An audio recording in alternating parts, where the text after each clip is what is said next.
الحمد لله والصلاة والسلام على سيدنا رسول الله وعلى آله وأصحابه ومن والاه. خۆشەویستان، سەلام و میهرەبانی پەروەردگار بڕژێ بەسەر هەموو لایەکتاندا. خۆشەویستمان صلی الله عليه وسلم خاوەن پێگە و مەقامێکی بەرز و بڵندە. بۆ نزیک بوونەوەمان لە پێغەمبەری خوا صلی الله عليه وسلم، بۆ بە دیدارگەشتنی زیاتری پێغەمبەری خوا صلی الله عليه وسلم پەروەردگار فەرمانێکمان پێیەکە. بەڵام چ جۆرە فەرمانێک جیاوازتر لە تێکڕای فەرمانەکانی تر پەروەردگار لە خۆیەوە دەست پێیەکە، پاشان فریشتەکان، پاشان ڕووەکاتە باوەڕداران و فەرمێ: یا ئەیها الذین ئامنوا صلوا عليه وسلموا تسلیما. ئەفەرمێ ئێوە کەسانەی کەوا باوەڕتان هەیە، پەروەردگار و فریشتەکان سەڵاواتە دەن لە دیداری پێغەمبەری خوا صلی الله عليه وسلم. ئێوەش سەڵاوات بدەن لە دیداری پێغەمبەری خوا صلی الله عليه وسلم. سەڵاوەتدانی ذاتی حەق، سەنا و ستایشکردنی پێغەمبەری خوایە صلی الله عليه وسلم.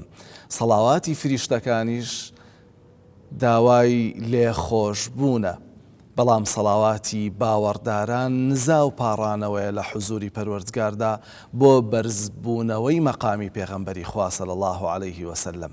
و قورب و نزیکی باوەڕدارانیشە لە پێغەمبەری خوا صلی الله عليه وسلم، چونکە پێغەمبەری خوا صلی الله عليه وسلم فەرمێ: ئەولى الناس بی یوم القیامەتی ئەکثەرهم عەلەیە صەلاتە. ئەفەرمێ نزیکترین کەسێک لە منەوە لە ڕۆژی قیامەتدا ئەو کەسانەتان کەوا زۆر سەڵاوات ئەدەن لە دیداری من. بۆیە ئاگادار بە، هەمیشە با زوبانت پاراو بێ بە سەڵاواتدان بە دیداری پێغەمبەری خوا صلی الله عليه وسلم.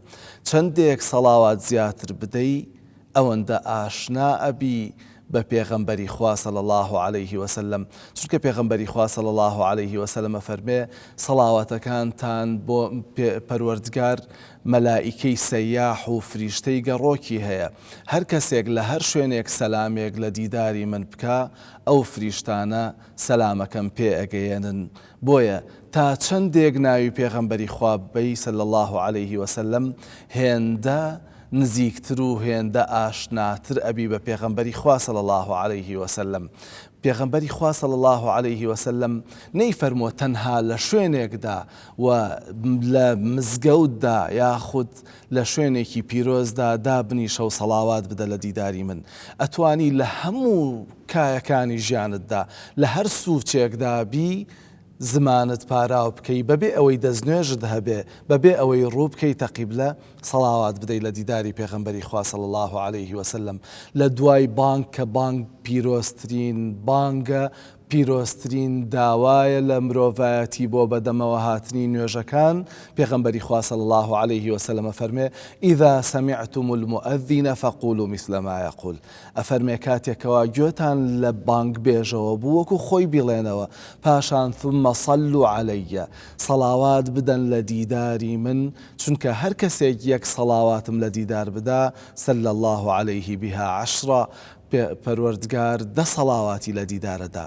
لە ڕۆژی هەینیدا کە پیرۆزترین کاتە، پێغەمبەری خوا صلی الله عليه وسلم داواکە، ئەفەرمێ ئاگادار بن، سەڵاوات بدەن لە دیداری من. تۆش نەکەی لەو ڕۆژە پیرۆزەدا پێغەمبەری خوا صلی الله عليه وسلم لە یاد بکەی. ئەفەرمێ پێغەمبەری خوا صلی الله عليه وسلم: فأكثروا علي من الصلاة فيه. ئەفەرمێ زۆرترین سەڵاوات بدەن لە دیداری من لەو ڕۆژەدا. بۆ؟ چونکە فإن صلاتكم معروضة علي. ئەفەرمێ سەڵاواتەکانتان هەمووی نیشانم ئەدرێ. جا چەندێک خۆشە تۆ سەڵاوات بدەی لە دیداری پێغەمبەری خوا، لە دیداری خۆشەویستترین خۆشەویست، دانە بەدانە سەڵاواتەکانت نیشانی پێغەمبەری خوا بدرێ. و چەندێک ناوی پێغەمبەری خوا هێنا، ئەوەندە ناوی تۆ و باوکت لە خزمەتی پێغەمبەری خوادا ئاهێنرێ، بۆ ئەوەی زیاتر ئاشنابی لە پیرۆزترین کاتدا کە ڕۆژی جومعەیە، نەکەی پێغەمبەری خوا صلی الله عليه وسلم لە یاد بکەی. لە هەر مەجلیسەکەدا ئەنیشی، بۆ ئەوەی ئەو مەجلیسەت نەبێتە حەسرەت و نەدامەت، ئاخی بۆ هەڵنەکێشی لە قیامەتدا، ئاگادار بە. یەکەمینیان ناوی پەروەردگار و زیکری پەروەردگار لە یاد نەکەی، دووەمینیان سەڵاوات لە دیداری پێغەمبەری خوا صلی الله عليه وسلم لە یاد نەکەی، چونکە پێغەمبەری خوا صلی الله عليه وسلم فەرمێ هەر مەجلیسێک کەوا دابنیشن و کۆ ببنەوە سەڵاوات زیکری پەروەردگاری تێدا نەکەن و سەڵاوات لە دیاری پێغەمبەرەکەیان نەدەن سەلامی پەروەردگاری لەسەر بێ ئیلا کانە تیڕەتون، ئەفەرمێ ئیلا ئەبێتە حەسرەت و نەدامەت لە قیامەتدا. ئەگەر پەروەردگار ئارەزووی لێبێ فەئین شاء عەذەبەهم، ئەگەر پەروەردگار ئارەزووی لێبێ سزایانەدا لەبەر ئەوەی کەوا ناوی پەروەردگار و ناوی پێغەمبەری خۆیان لە یاد کردووە لەو مەجلیسەیاندا، ئەگەر بێت و ویستیشی لەسەر بێ لێیان خۆشە بێ. بۆیە مەجلیسەکانت بە سەڵاواتدان لە دیداری پێغەمبەری خوا صلی الله عليه وسلم بڕازێنەرەوە بۆ ئەوەی نەبێتە حەسرەت و نەدامەت. ئەگەر تاوانێکت هەیە دنیای لێ تاریک کردووی، غەم و خەفەت ژیانی داگیر کردووی، دیسانەوە سەڵاواتت بێت نەچێت لە دیداری پێغەمبەری خوا صلی الله عليه وسلم.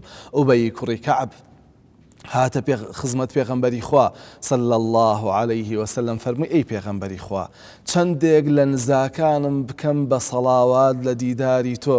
پێغەمبەری خوا صلی الله عليه وسلم فەرمووی چەند ماشئت، ئارەزووی خۆتە چەندێک، بەڵام ئەگەر بێت و تا زیاتر بێ باشترە بۆ تۆ.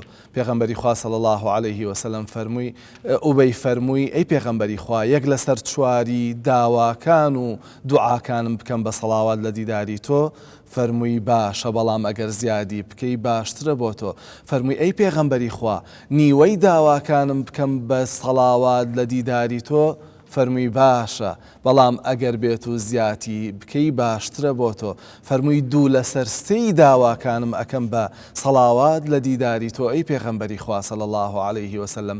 فەرمووی باشە، بەڵام ئەگەر بێت و زیاتری بکەی باشترە بۆ تۆ. ئوبەی فەرمووی تەواو، ئیتر من هەموو داواکانم ئەکەم بە سەڵاوات لە دیداری تۆ. بۆی ئێمەش پێغەمبەری خوا صلی الله عليه وسلم مژدەیەکی گەورەی پێدا، فەرمووی ئیتر تۆ هەرچی هەموو خەفەت هەیە لە دڵتا نامێنێ و پەروەردگاریش بەهۆی ئەو زۆری سەڵاواتانەوە لە گوناهەکانت ئەبورێ. بۆیە ئاگادار بە تێکڕای داواکانت ئەگەر بکەیتە سەڵاوات لە دیداری پێغەمبەری خوا صلی الله عليه وسلم ئەبیتە بەختەوەرترین کەس، چونکە تۆ داواکانی خۆتت خستووەتە دوای داواکردن بۆ پێغەمبەری خواوە صلی الله عليه وسلم و ناگێڕێی لەوانەی کەوا بەخیلن. پێغەمبەری خوا صلی الله عليه وسلم ئەفەرمێ ڕشتترین کەس ئەوانن کەوا ناوی من ئەهێنرێ و سەڵاواتم لە دیدار نادەن. بۆیە بەدەم ڕێگەوە لە جێگەکانتدا، لە دوکانەکەتدا، لە بازاڕدا، لە مەجلیسەکانتدا، تەنانەت لە ڕۆژە پیرۆزەکاندا سەڵاوات لە دیداری پێغەمبەری خوا صلی الله عليه وسلم لە یاد مەکە بۆ ئەوەی ئەویش تۆ لە یاد نەکا لە قیامەتدا. وصلى الله وسلم وبارك على سيدنا محمد وعلى آله وصحبه وسلم، والسلام عليكم ورحمة الله وبركاته.